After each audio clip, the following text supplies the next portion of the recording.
நம்முடைய தீர்மானங்களை அங்கீகரிக்கிற ஒரு நல்ல தேவன். நம்ம ஆண்டவருக்காக என்ன எடுத்தாலும், என்ன தீர்மானம் எடுத்தாலும் நிச்சயமா சொல்றேன், அவர் அதை கனப்படுத்துகிற ஒரு தேவனா இருக்கிறார்.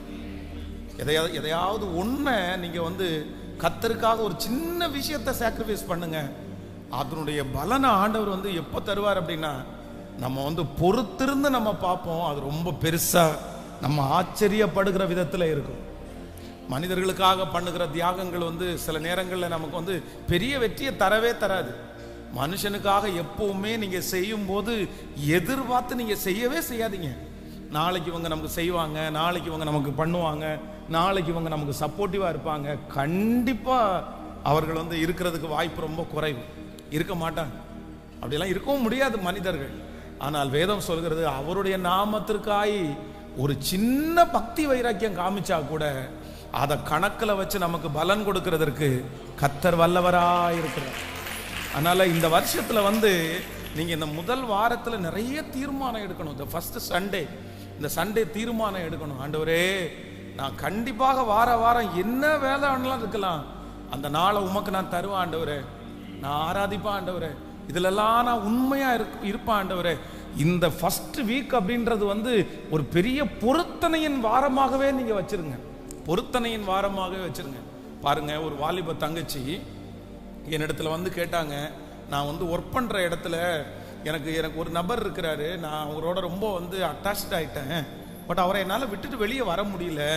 ஆனால் நான் ராங், என்னுடைய சூஸ் ரொம்ப ராங் அப்படின்னு தெரியுது. நான் கண்டிப்பாக இது என்னுடைய ஆள் கிடையாது. ஆண்டவர் நிறைய டைம் என்கிட்ட பேசிட்டாரு, பட் என்னால் வெளியே வரவே முடியல. நான் மெசேஜை கேட்டுட்டு போவேன், ஆனால் அடுத்த மண்டே திரும்ப அகைன் நான் அந்த வேலை ஸ்தலத்தில் போகும்போது திரும்பவும் நான் பேசக்கூடிய ஒரு சூழ்நிலை வருது. என்னால் பேசாமல் இருக்கவே முடிய மாட்டேங்குது. ஏதாவது எனக்கு ஒரு கவுன்சிலிங் கொடுங்க அப்படின்னு கேட்டாங்க. அப்போ நான் சரி ஒரு 2 வீக்ஸ் வெயிட் பண்ணுவோம், அந்த 2 வீக்ஸ்லேயும் ஒரு சின்ன சின்ன விஷயத்தெல்லாம் சொல்கிறேன், நீங்கள் வேணால் இதை ஃபாலோ பண்ணி பாருங்கள் அப்படின்னு சொன்னாங்க. அந்த 2 வாரம் தாண்டி திரும்பி கேட்டேன், இப்போ எப்படி இருக்குது அப்படின்னு கேட்டேன். இல்லை, நீங்கள் சொன்ன அந்த 1 வீக் என்னால் கொஞ்சம் கண்ட்ரோலாக இருக்க முடிஞ்சிருச்சு, அந்த 1 வாரம் நான் சரியாக இருந்தேன், அந்த திரும்பவும் அகைன் திருப்பி இந்த வாரமும் திரும்பவும் நான் அந்த பேச்சு கொடுக்க ஆரம்பித்தேன், என்னால் ஒன்றுமே பண்ண முடியல. அப்போ நான் என்ன சொன்னேன்னா, ஒரே ஒரு வழி மட்டும்தான் இருக்குது, ஒன்று இந்த கம்பெனியை விட்டு நீ வெளியே போகணும். அது சாத்தியமா அப்படின்னு கேட்டான். ஐயோ இல்லை பாஸ்டர், இவ்வளவு சம்பளத்தை கொடுத்து கோயம்புத்தூரில் இந்த மாதிரி கம்பெனி எதுவுமே இல்லை, அப்படி நான் போகணும்னா வெளியூர் தான் போகணும் அப்படின்னு சொல்லி. இல்லை, நீ இந்த மாதிரி அவாய்ட் பண்ணணும்னு நினச்சா நீ வெளியூருக்கு போகணுன்னா அப்படி தான் போய் ஆகணும், வேறு வழியே இல்லை அப்படின்னு. உடனே சரி நான் ட்ரை பண்ணுறேன்னு சொல்லிட்டு வெளியூருக்கு அப்ளிகேஷன் போட்டால் அது ஓகே ஆயிடுச்சு. இல்லை, என்ன பண்ணுறது பாஸ், நான் போகணுமான்னு. நீ பரிசுத்தமாக வாழணும், நீ அதை விடணும் அப்படின்னு நினச்சா நீ கிளம்பி போயிரு அப்படின்னு சொன்னால், உடனே அந்த பிள்ளை அதை கிளம்பி போய் தனியாக சமைச்சு தனியாக சாப்பிட்டு ஃபேமிலியோட அவ்வளோ சந்தோஷமாக இருந்த பிள்ளை இந்த ஒரு காரணத்தை அவாய்ட் பண்ணணுன்றதுக்காக வெளியூரை சூஸ் பண்ணி அங்கே வேலைக்கு போய் இப்போ கொஞ்சம் பரவாயில்ல, நான் ஒரு 6 மந்த் ஆயிடுச்சு, ஒரு 6 மந்த்துக்கு மேலே நான் ரெடி ஆகிட்டேன், ஆண்டவர் ரொம்ப அழகாக ரெடி பண்ணார் அப்படின்னு சொன்னாங்க. அப்போ ஒரு காரியத்தை அவாய்ட் பண்ணணும்னா, நான் தப்பு பண்ண மாட்டேன் அப்படின்னு சொல்லி யாருமே சமாளிச்சிட முடியாது. நம்ம என்ன பண்ணணும் அப்படின்னு சொன்னால், அதை முழுக்க நம்ம விட்டுட்டு நம்ம வெளியே வராமல் அதுலேருந்து விடுதலையாகவே முடியாது. ஏன்னா வேதம் சொல்லுது, பிசாசானவன் கர்ச்சிக்கிற சிங்கம் போல யாரை விழுங்கலாமோ என்று வகை தேடி சுற்றி திரிகிறான். அப்படின்னா ஆப்பர்ச்சுனிட்டிக்காக அவன் எதிர்பார்த்துட்டு இருப்பான், வாய்ப்புக்காக எங்க கிடைக்கும், எங்க அவனை தள்ளலாம். நீங்க அன்னைக்கு தான் தீர்மானம் எடுத்துட்டு போவீங்க, ஒரு 3 நாள் உங்களால இருக்க முடியும். அடுத்து பாத்தீங்க அப்படின்னு சொன்னா, அந்த நபரையோ அந்த விஷயத்தையோ இல்லைன்னா அந்த இடத்தையோ நீங்க பார்க்கும்போது அகைன் அந்த டெம்ப்டேஷன் அந்த சத்துரு கொடுத்துட்டே இருப்பான். ஸோ ஒரே வழி என்ன அப்படின்னா, அதை விட்டு நம்ம அந்த இடத்துல இருக்கக்கூடாது. அந்த இடத்தை விட்டு முற்றிலுமாக, அப்படின்னா நான் ரொம்ப டிவி பார்க்குறேன் அப்படின்றதுக்காக நான் இனி டிவி பார்க்க மாட்டேன், ரிமோட்டை எடுத்து ஒழிச்சு வைங்க அப்படின்னு சொல்கிறதுல எல்லாம் கிடையாது. டிவி பார்க்குறத நிப்பாட்டணும்னா ஒன்று கேபிள்காரனுக்கு காசு கொடுக்குறத நிப்பாட்டணும், இல்லைன்னா டிவியை வித்துறணும். இல்லை, நான் கேபிள்காரனு கரெக்டாக 31ஆம் தேதி நிற்கும் போது எவ்வளோப்பா 180 ரூபாவா, இதாப்பா 10 ரூபா டிப்ஸோட வச்சுக்கோ அப்படின்னு கொடுத்துட்டு நான் டிவி பார்க்க மாட்டேன். நான் எத்தனை நாள் ரிமோட்டை எடுத்து நான் ஒழிச்சு வைக்க போறேன்னு சொல்லிட்டு கட்டில் கடியில் ஒழிச்சு வச்சுட்டு நீங்க தானே வைக்கிறீங்க, நீங்க எடுக்கிறதுக்கு என்ன? அதனால அது பண்ணவே முடியாது, அதை பண்ணவே முடியாது. அதனால தான் யோசேப்பு வந்து பாத்தீங்கன்னா சமாளிச்சு பார்க்கறான், எப்படியாவது அவாய்ட் பண்ண முடியுமா, இது நமக்கு மேற்கொள்ள முடியும். ஆனா ஒரு காலகட்டத்தில் அவனுக்கு என்ன தெரியுது அப்படின்னா, நம்ம இந்த இடத்துல வந்து இருந்தோம்னா இனி நம்மளால என்ன பண்ண முடியாது, நம்ம ரொம்ப டிஸ்டர்ப் ஆயிரும், நம்ம விழுந்துருவோம் அப்படின்றதுக்காக ஒரு தீர்மானம் எடுக்கிறான். அந்த இடத்திலிருந்து நான் போனேன்னா ஒன்னு சிறைச்சாலை இல்லைன்னா சாவு, ரெண்டுல ஏதாவது ஒண்ணு வரலாம். ஆனா சூஸ் பண்றான் பாருங்களேன், இல்ல இந்த இடத்திலிருந்து நான் போயிடுவேன், இந்த இடத்துல நான் இருந்தா வந்து கண்டிப்பா என்னால கண்ட்ரோல் பண்ண முடியாது அப்படின்னு அதற்கு ஒப்பு கொடுத்தான் பாருங்க தன்னுடைய வாழ்க்கைய. அப்போ இங்க இருக்கிற வாலிப தம்பி தங்கச்சி, நீ காப்பாற்றப்படணும்னா, நீ சில அடிமைத்தனத்திலிருந்து வெளியே வரணும்னா, நீ சரிய பாவத்திலிருந்து வெளியே வரணும் அப்படின்னு சொன்னா, உன் கூட வச்சுக்கிட்டே நீ வந்து என்ன பண்ண முடியாது அப்படின்னு சொன்னா நீ ஜெயிச்சிடவே முடியாது, நீ ஜெயிச்சிடவே முடியாது. என்னுடைய சூழ்நிலை அப்படி இருக்கு அப்படின்னு.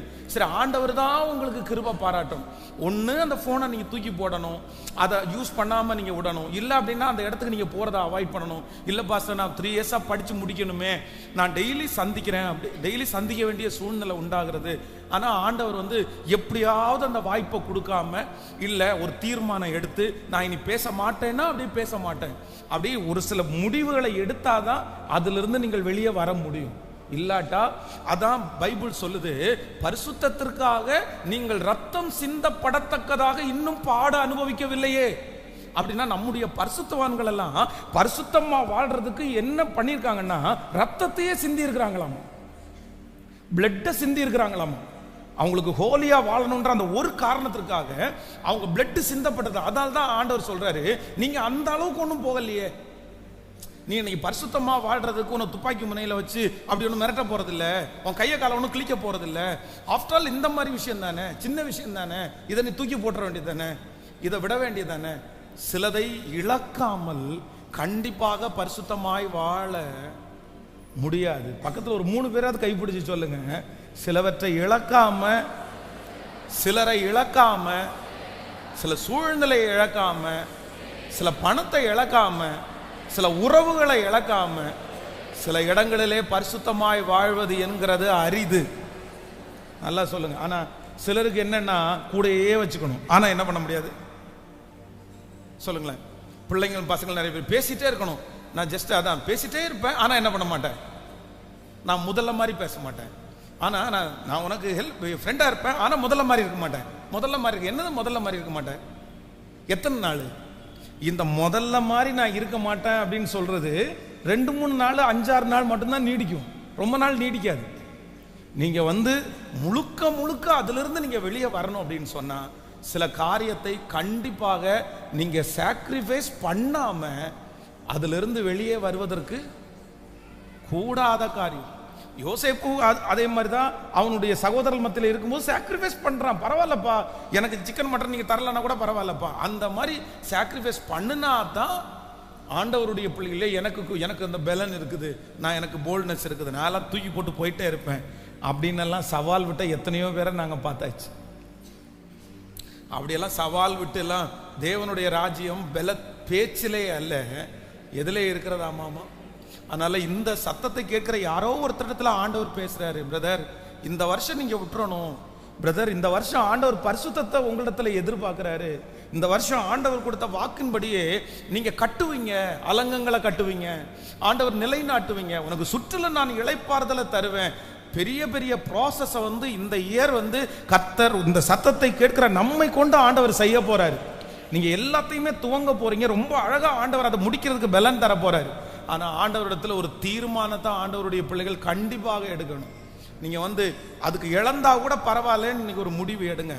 எனக்கு இதுதான் ஆண்டவரே முக்கியம், எனக்கு இதுதான் ஆண்டவரே முக்கியம். சரி பரவாயில்ல, அது தப்பா நினைச்சா கூட பரவாயில்ல, அதுல வருத்தம் வந்தா கூட பரவாயில்ல, அது இன்னைக்கு தீமையா தெரிஞ்சாலும் ஒரு நாள்ல என்னவா தெரியும் அப்படின்னா கண்டிப்பாக நன்மையாய் தெரியும். எத்தனை பேர் ஆமோதிக்கிறீங்க? அது பிசாசு வந்து ரொம்ப தந்திரசாலி. என்ன அப்படின்னு சொன்னா கொஞ்சம் விட்டதுக்கு அப்புறம் தான் பாசமே நிறைய அதிகமாகிற மாதிரி இருக்கும். அது பெரிய பெரிய கமிட்மெண்ட் எல்லாம் அப்படின்னு. அதான் சில இடத்துல சொல்லுவாங்க, அதுக்கப்புறம் தான் ரொம்ப ஜெபம் பண்றோம்னு வாங்கலாம். எப்ப தப்பு நிறைய பண்றாங்களோ அப்பதான் ரொம்ப ஜெபம் பண்றது மாதிரி. இதெல்லாம் என்ன அப்படின்னு சொன்னா பிசாசனுடைய மிகப்பெரிய வஞ்சகம். அதனால ஆண்டவருடைய பிள்ளைகள் வெளியே வரணும் அப்படின்னு முடிவெடுத்தா, ஆண்டவரே எனக்கு ஒரு பலன் தாரும், சிலதை இழந்தா கூட பரவாயில்ல, நான் வெளியே வர்றதுக்குரிய கிருபையை கர்த்தர் எனக்கு தருவீராக. ஸோ தீர்மானம் எடுங்க, தீர்மானம் எடுங்க. வச்சுட்டே ஒன்றும் பண்ண முடியாது, வச்சுட்டே ஒன்றும் பண்ண முடியாது. அதான் யோசேப்பு சொல்லுகிறான், தேவனுக்கு விரோதமாய் கர்த்தர் என்ன பார்க்குறாரியா, ஆண்டவர் என்ன பார்க்குறாரியா, நான் எப்படிப்பா இதை செய்ய முடியும், எப்படிப்பா செய்ய முடியும்? அந்த தீர்மானம் அந்த மனுஷனை எங்கே கொண்டு போய் விட்டுச்சு அப்படின்னு சொன்னால், வேதம் சொல்லுது, பார்வோனுடைய அரண்மனை வரைக்கும். இன்னைக்கு கஷ்டமாக இருக்கும் தங்கச்சி, இன்னைக்கு கஷ்டமாக இருக்கும் தம்பி, இன்னைக்கு மற்றவங்களுக்கு முன்னாடி உனக்கு பிழைக்க தெரியாதுன்னு சொல்லுவாங்க. இன்னைக்கு மற்றவங்க முன்னாடி இதென்ன ஒரு ஜஸ்ட் ஒரு டைம் பாஸ், இதை போய் என்ன பெரிய விஷயமா எடுக்கிறேன்னு சொல்லுவாங்க. ஆனால் உண்மையிலே நீ இன்னைக்கு பண்ணுகிற அந்த சாக்ரிஃபைஸுக்கு ஆண்டவர் உனக்கு பதில் கொடுக்க ஆரம்பிச்சாருன்னு வையன், உன்னை சுற்றி இருக்கிற அத்தனை ஃப்ரெண்ட்ஸும் ஆச்சரியப்படுற அளவுக்கு கர்த்தர் உன் தலையை நிமிர பண்ணுவார், கர்த்தர் உன்னை உயர்த்துவார். இந்த வருடம் அப்படிப்பட்டவருடைய வருடம், இந்த வருடம் அப்படிப்பட்ட ஜனங்களை மீட்கிற வருடமாய். ஹல்லேலூயா! எத்தனை பேர் ஆமோதிக்கிறீர்கள்? கரங்களை தட்டி, நீங்க போதும் எனக்கு, நீங்க போதும் ஆண்டவரே, நீங்க போதும் ஆண்டவரே, நீங்க போதும் ஆண்டவரே சொல்லு. ஹல்லேலூயா!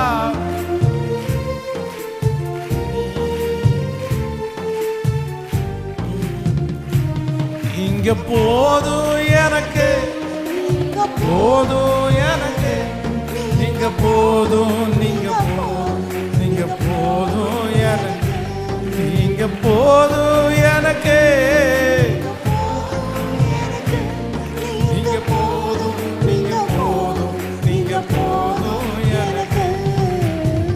கோராகின் மனிதர் என்னை எதிர்த்து வந்தாலும், என் ஜனம் எனக்கு எதிராய் முறுமுறுத்தாலும், நேசிக்கும் சபையும் என்னை வெறுத்து விட்டாலும், நேசிக்க நீர் இருக்க கவலை இல்லையே. கோராகின் மனிதர் என்னை, சொல்லுங்க எல்லாரும்,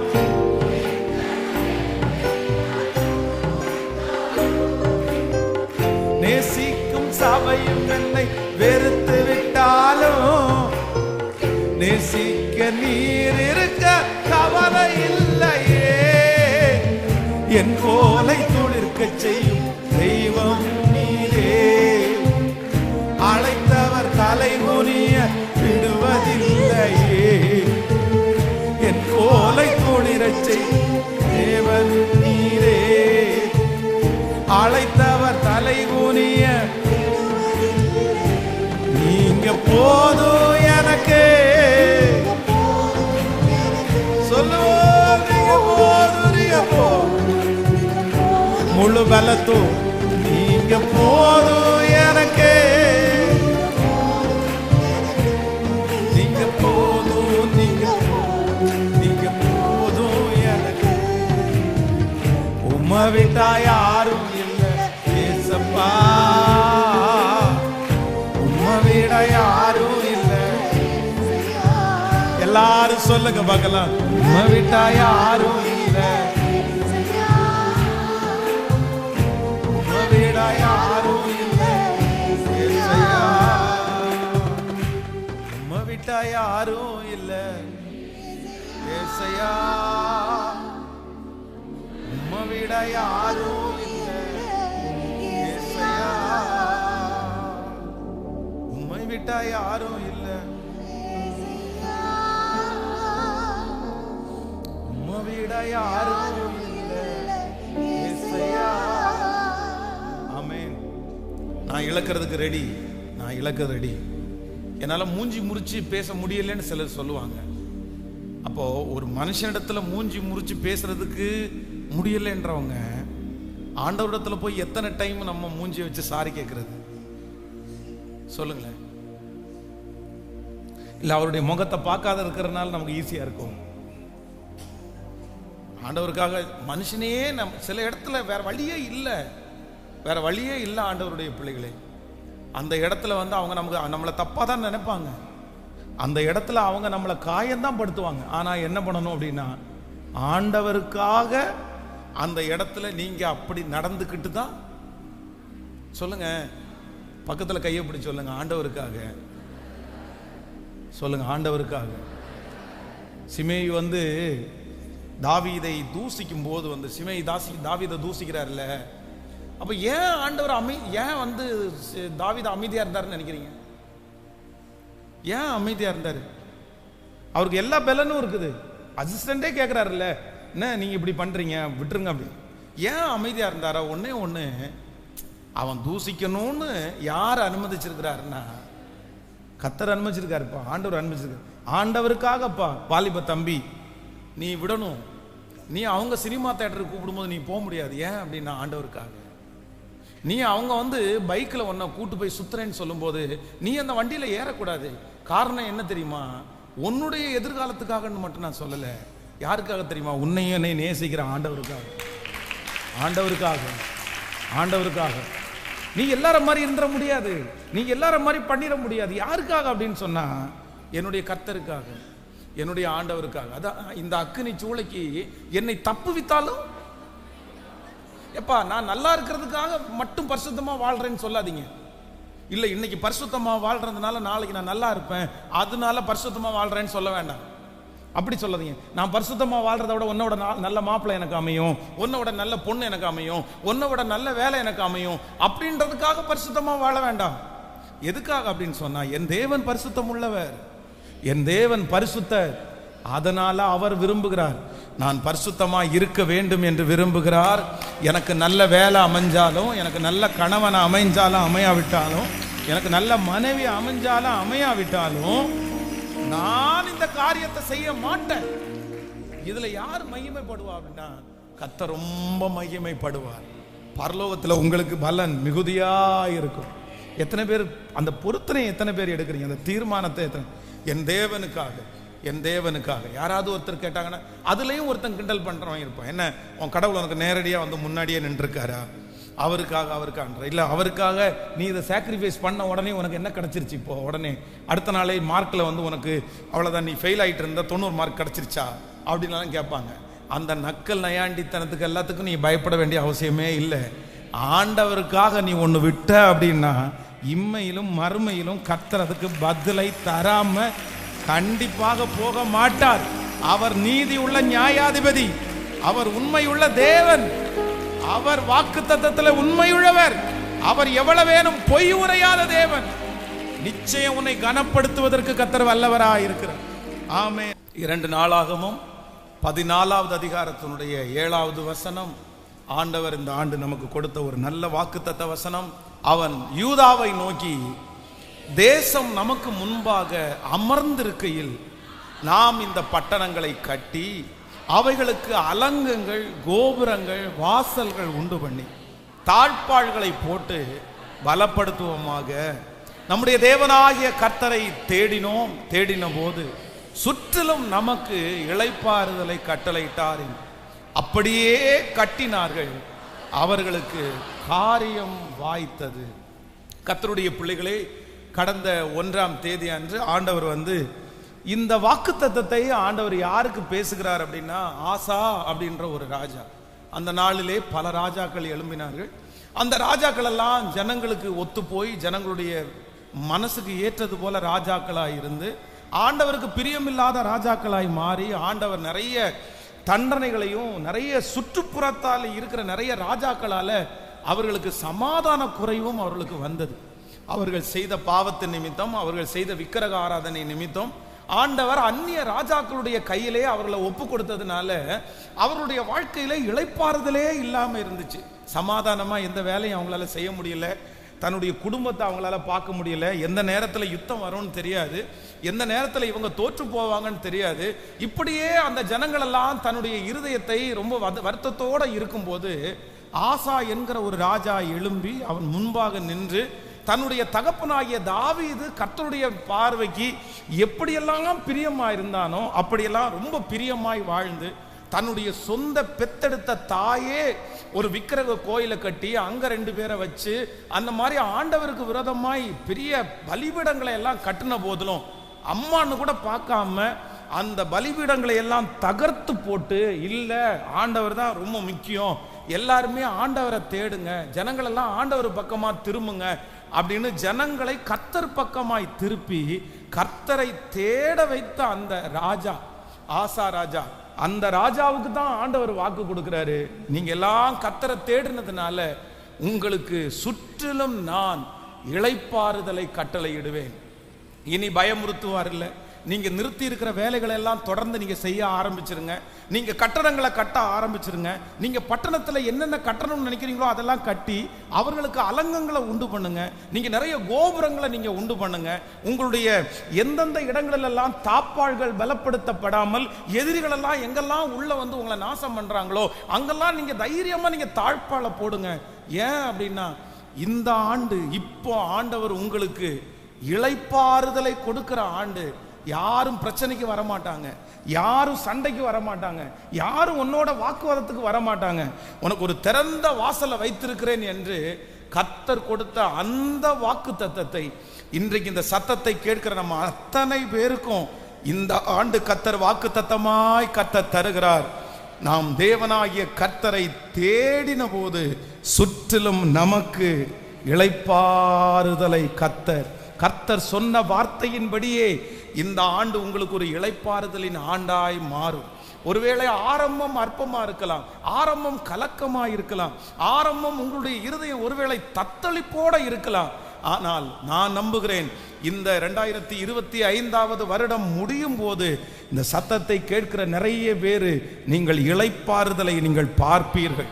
நீங்கள் கட்டப்படாமல் கிடக்கிற அலங்கங்கள் கட்டி முடிக்கப்படுகிறதை உங்க கண்கள் காண போகிறது. பழுது பார்க்கப்படாமல் கிடக்கப்படுகிற நிறைய தாழ்பாள்களை கர்த்தர் பழுது பார்க்கிறதுக்குரிய ஒரு கிருபையை இந்த ஆண்டு கர்த்தர் தரப்போகிறார். அநேக நாட்களாக அநேக வருடங்களாக உங்களுடைய வாழ்க்கையில இருக்கிற கோபுரம் போன்ற உயர்வுகளை அடைய முடியாத அந்த உயர்வுகளை இந்த ஆண்டு அந்த கோபுரங்களை நிலைநாட்ட அந்த கோபுரங்களில் வைக்கப்படுகிற வருடமாய் கரங்களை தட்டி ஆமோதிக்கிற அத்தனை ஆண்டவருடைய பிள்ளைகளுக்கும் ஆம் என்றும் ஆமேன் என்றும். இந்த ஆண்டு கோபுரங்களை கட்டி தீர்க்கிற ஆண்டு, மலை மேல் இருக்கிற பட்டணமாய் நம்மை மாற்றுகிற ஒரு ஆண்டு கர்த்தர் வாக்கு கொடுக்கிறார். நான் உங்களுக்கு இளைப்பாறுதலை தருவேன். 2005 வருஷம் ஜனவரி மாதத்திலே கர்த்தர் கொடுத்த முதல் வாக்குத்தத்தம், பூமி எங்கும் எந்த ஜாதிகளிடத்திலும் செய்யப்படாத அதிசயத்தை உன் ஜனங்கள் எல்லாருக்கும் முன்பாகவும் செய்வேன். அந்த வருஷத்திலிருந்து ஒவ்வொரு ஆண்டும் இதே போல ஒரு வாக்குத்தத்தத்தை எடுத்து அதை விசுவாசித்து, இது இந்த வருஷம் நீர் எங்களோடு பேசுகிற வார்த்தை, இது நடக்கணும்னு சொல்லி எத்தனையோ ஜெபங்கள். ஆனா உண்மையிலேயே அது கர்த்தருடைய வார்த்தையா இருக்கிறதுனாலே இன்று வரையிலையும் விசுவாசித்த வார்த்தை ஒன்று கூட தரையிலே விழவில்லை. அந்த வருஷத்திலே எந்த வாக்குத்தத்தத்தை விசுவாசிக்கிறோமோ அந்த வாக்குத்தத்தத்தை இன்றைக்கு வரைக்கும் நிறைவேற்றுகிற ஒரு கர்த்தர். ஆமேன். பூமி எங்கும் எந்த ஜாதிகளிடத்திலும் செய்யப்படாத அதிசயம் என்கிற வாக்குத்தத்தம் நம்முடைய கம்ஃபர்ட் சர்ச்சினுடைய ஒரு கீவேர்டு மாதிரி. ஆனா உண்மையிலே எப்படி நடக்குது அப்படின்னா, இந்த பட்டணத்திலே எத்தனையோ பேர் எத்தனையோ ஆண்டுகளாக எத்தனையோ முயற்சிகள், ஆனா நம்ம இந்த இடம் வாங்கினது ஒரு அதிசயம். இந்த இடத்துல ஒரு ஆலயம் கட்டப்பட்டது உண்மையாகவே கர்த்தர் அந்த வார்த்தையை பூமி எங்கும் யாருக்கும் செய்யாததை, யாருக்கும் செய்ய முடியாதது என்கிறதை நம்முடைய கண்களெல்லாம் பார்த்து கொண்டே இருக்கிறது. அதனால இந்த ஆண்டும் கர்த்தர் நமக்கு சொன்ன வார்த்தையை அப்படியே நிறைவேற்றுவார். நீங்க யாரும் மறந்து விடக்கூடாது. அது ரொம்ப ஞாபகமா வச்சு டெய்லி ஆண்டவருடைய சமூகத்தில் இந்த வார்த்தை எனக்கு தந்தீரல்லவா ஆண்டவரே, நீங்க நிறைவேற்றணும். இந்த வருடம் என்னுடைய யுத்தங்கள் எல்லாம் மாறணும், குடும்பத்தில் ஒரு சமாதானம் வரணும், என் மனசுக்குள்ள ஒரு ஆறுதலை வரணும். நிச்சயமாய் நீங்க ஆண்டவரிடத்தில் கேளுங்க, ஆண்டவர் உங்களுக்கு கிருபையாய் செய்ய வல்லவராய் இருக்கிறார். இந்த வாக்குத்தத்த வசனத்தை நான் தியானிச்சுட்டு இருக்கும் போது 1ஆம் தேதி ஆசாவனுடைய ஒரு 10 கேரக்டர் அப்படின்னா, இந்த வசனம் சாதாரணமாக வரவில்லை, இந்த ஆசீர்வாதம் அவனுக்கு சாதாரணமாக கிடைக்கல. சுற்றிலும் அவனுக்கு இளைப்பாறுதல் கிடைப்பதற்கு ஆசா ஒரு 10 காரியத்தை அவன் செஞ்சான். என்கிறதை குறித்து நம்ம 1ஆம் தேதி நிறைய பேர் அதை தியானிச்சோம். அப்போ இன்றைக்கு வந்து இந்த வசனத்தை தியானிச்சுட்டு இருக்கும்போது ஆண்டவர் வேதத்திலே ஒரு மனுஷனை ஆண்டவர் காண்பித்து அவனுடைய இருதயத்தினுடைய 3 விதமான தத்தளிப்பு அப்படின்னா அவனுடைய வாழ்க்கையில ஒரு 3 விதமான பாதைகளுக்குள்ள கடந்து வருகிறார். அந்த 3 பாதையிலையும் அவனுடைய இருதயம் தத்தளித்து கொண்டே இருக்கிறது. ஆனால் ஆண்டவர் அங்கே அவனுக்கு ஒரு சமாதானத்தை கொடுக்கிறதை கர்த்தர் என்னை தியானிக்க வைத்தார். அந்த 3 காரியங்களையும் உங்களுக்கு எல்லாருக்கும் வேகமாய் சொல்லி உங்களுக்காக ஜெபித்து முடிக்க ஆசைப்படுகிறேன். வாசிக்கலாம். முதலாவதாக ஒரு வசனத்தை நம்ம வாசிப்போம். ஆதியாகமத்திலே 43ஆம் அதிகாரத்தினுடைய 1வது வசனத்தை நம்ம வாசிக்க போகிறோம். 43ஆம் அதிகாரம் 1வது வசனம். தேசத்திலே பஞ்சம் கொடியதாய் இருந்தது. எகிப்திலிருந்து அவர்கள் கொண்டு வந்த செலவழிந்த போது அவர்கள் தகப்பன் அவர்களை நோக்கி, நீங்கள் திரும்ப போய் நமக்கு கொஞ்சம் தானியங்களை கொண்டு வாருங்கள் என்றார். அதற்கு யூதா, உங்கள் சகோதரன் உங்களோட கூட வராவிட்டால் நீங்கள் என் முகத்தை காண்பது இல்லை என்று அந்த மனிதன் எங்களுக்கு சத்தியமாய் சொன்னான். எங்கள் சகோதரனை நீர் எங்களோடு கூட அனுப்பினால் நாங்கள் போய் உமக்கு தானியம் வாங்கி கொண்டு வருவோம். அனுப்பாவிட்டால் நாங்கள் போக மாட்டோம். உங்கள் சகோதரன் உங்களோட கூட வராவிட்டால் நீங்கள் என் முகத்தை காண்பது இல்லை என்று அந்த மனிதன் எங்களோட சொல்லி இருக்கிறான் என்று. ஆண்டவருடைய பிள்ளைகளே, இந்த பகுதியில் வாசிக்கிற இந்த சூழ்நிலை என்ன அப்படின்னு சொன்னா, யாக்கோபு தன்னுடைய கிட்டத்தட்ட ஒரு 70-75 பேரோட சேர்ந்து தன்னுடைய ஊர்ல குடியிருக்கும் போது என்ன வருதுன்னா ஒரு பெரிய பஞ்சம் வருகிறது. அப்ப அந்த பஞ்சம் ஒரு இடத்துக்கோ இல்லை ஒரு டிஸ்ட்ரிக்டுக்கோ அல்ல, தேசம் முழுக்க, அன்றைக்கு இருக்கிற உலகம் முழுக்க என்ன வருதுன்னா பஞ்சம் வருது. ஆனா அத்தனை பஞ்சத்துல எந்த இடத்துலயுமே ஆகாரம் இல்லை. ஒரே ஒரு இடத்துல, எகிப்து அப்படின்ற ஒரு இடத்துல ஒரு பெரிய ஆசீர்வாதம் வந்திருக்குது. அவங்க வந்து எல்லாருக்குமே சாப்பாடு கொடுக்குறாங்க.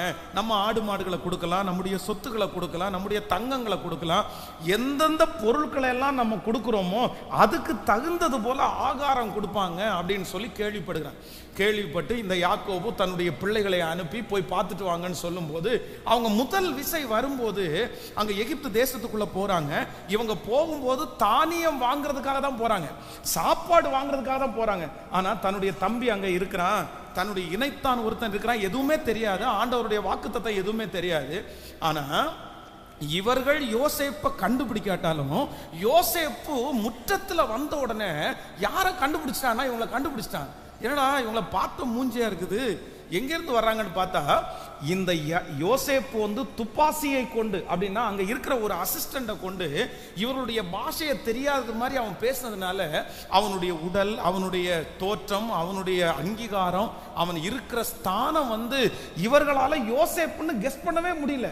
ஆனா இவன் கண்டுபிடிச்சிட்டான்.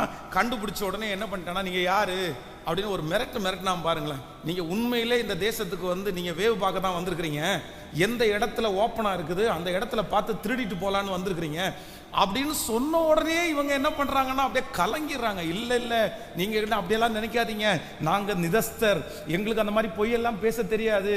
உடனே அவன் கேட்கறான், சரி நீங்க எத்தனை பேரு, உங்க ஃபேமிலி என்ன அப்படின்னா மொத்தத்தையும் சொல்றாங்க. ஆனா அதுல ஒண்ணு என்ன சொன்னாங்க அப்படின்னு சொன்னா, எங்களுக்கு ஒரு தம்பி இருந்தான், அந்த தம்பி காணாம போயிட்டான், அதுக்கப்புறம் அந்த தாய் வந்து இன்னொரு பிள்ளைய பெத்தெடுத்தாங்க, அந்த பிள்ளை மட்டும் எங்க அப்பா கூட இருக்குதுன்னு சொன்னான். இப்போ பொதுவாக வந்து பழைய காலத்துல வந்து கல்யாணம் பண்ணும்போது ஒரு 2-3 பேரை திருமணம் பண்ணி, ஆனா எல்லாருக்குமே அப்பா ஒருத்தரா இருக்கிறதுனால அவங்க வம்சம் ஒன்றாக கணிக்கப்பட்டது.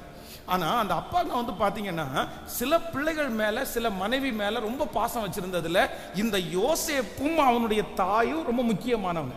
இப்ப யோசேப்புனுடைய தாயினிடத்துல பிறந்த ஒரே ஆள் யோசேப்புன்னு நினைச்சிட்டு இருந்தா அவங்க என்ன சொல்றாங்கன்னா, பென்யமீன் ஒருத்தன் இருக்கிறான், அவன் பிறக்கும் போதே அவங்க அம்மாவே இறந்துட்டாங்கன்னு சொன்ன உடனே இந்த யோசேப்புக்கு தன்னுடைய சொந்த ரத்த சம்பந்தமான தன்னுடைய அம்மாவுடைய வயிற்றுல பிறந்த அந்த பென்யமீனை பார்க்கலான்னு ஆசையா இருக்குது. ஆனால் கூட்டிகிட்டு வரல. ஏன் கூட்டிகிட்டு வரல? எதுக்கு நீங்கள் விட்டுட்டு வந்தீங்க? எதுக்கு இப்படி விட்டுட்டு வரலான்னு கேட்கும்போது, ஐயோ எங்கள் அப்பா விடவே மாட்டாருங்க, எங்கள் அப்பா ஏற்கனவே ஒரு பையனை தொலைச்சிட்டாரு, அவருக்கு அவனை ரொம்ப பிடிக்கும், இப்போ அவனும் போயிட்டான், அதுக்கப்புறம் இவனை பிடிச்சிட்டாரு, இப்போ இவனையும் தொலைச்சிட்டோம் அப்படின்னு சொன்னால் எங்கள் அப்பா ரொம்ப கஷ்டப்படுவார், அதனால எங்கள் அப்பா கூட இருக்கிறான்னு சொல்லும்போது யோசேப்பு என்ன சொல்கிறான் அப்படின்னா, உங்களுக்கு சோறு தரேன், ஆனால் அடுத்த டைமு நீங்கள் பென்யமீனை கூட்டிட்டு வராமல் இந்த ஏரியா பக்கமே நீங்கள் என்ன பண்ணக்கூடாது, வரக்கூடாது, நீங்கள் வந்தால் என் முகத்தை கூட பார்க்க மாட்டீங்க, பென்யமீனோட தான் வரணும்னு அனுப்பி விடுவார். இப்போது கொண்டு வந்த ஆகாரம் அவங்களுக்கு தீந்துருச்சு, சாப்பிட்டு முடிச்சிட்டாங்க, இப்போ சாப்பாட்டுக்கு வழி இல்லை, ஒரே ஒரு இடத்துல தான் ஆகாரம் இருக்குது. தன்னுடைய பிள்ளைகளை அனுப்பி அந்த ஆகாரத்தை வாங்கிட்டு வர்றதுக்கு யாக்கோபு வந்து, போங்கப்பா, எதுக்கு ஒருத்தருக்கு ஒருத்தர் மூஞ்சியை பார்த்துட்டு இருக்கிறீங்க, போயிட்டு ஆகாரம் வாங்கிட்டு வர வேண்டியதானேன்னு சொல்லும்போது இவங்க சொல்கிறாங்க, இல்லை இல்லை இல்லை, அவர் ஸ்ட்ரிக்டாக சொல்லிட்டாரு, தம்பி வராமல் நாங்கள் என்ன பண்ண முடியாது. அப்போ அவங்க அப்பா போராடுறாரு, இல்லைப்பா நான் எப்படி தர முடியும், ஏற்கனவே ஒரு பையனை இழந்துட்டேன், அந்த வருத்தமே எனக்கு முடியல, எனக்கு அதை குறித்து நிறைய கேள்விகள் இருக்குது. எப்படி என் பிள்ளை இறந்தான், அவனை அடக்கம் பண்ணும்போது கூட நான் பார்க்கல, அவனுடைய முகத்தை கூட கடைசியை நான் பார்க்கல, அதுக்கு நான் தான் காரணம், நான் தான் என் பிள்ளைய அனுப்புனேன், நான் தான் அவனுக்கு சாப்பாடு கொடுத்து அனுப்புனேன், நான் மட்டும் அனுப்பாமல் இருந்தால் என் பிள்ளை என் கூட உயிரோட இருக்கும்ல, நான் அனுப்புனதுனால தான் என் பிள்ளை செத்து போயிடுச்சு.